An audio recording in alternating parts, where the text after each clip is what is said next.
Take the whole range of opinion represented in the House of Commons, move it a bit to the left, and you have some idea of the spectrum of beliefs held by members of the new Portuguese provisional government.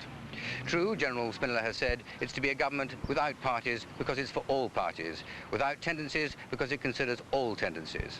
But the potential for almost immediate conflict within its ranks must be obvious and considerable.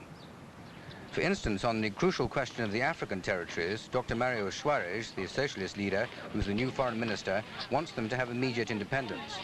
The minister directly responsible for them, a hitherto obscure Mozambique lawyer who's known to be a close friend of Soares, almost certainly thinks likewise. But General Spinola most definitely does not.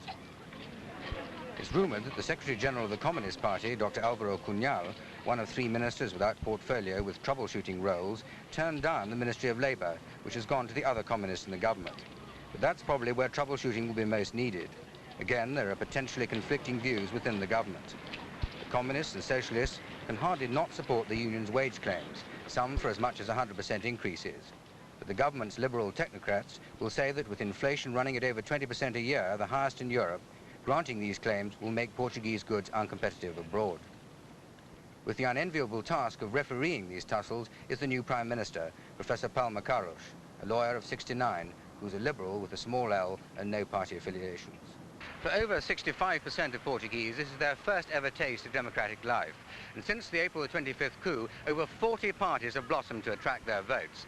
Perhaps the greatest incentive for the politicians in the government not to tear each other apart in the coming months is that come the elections, they too will be competing for these votes.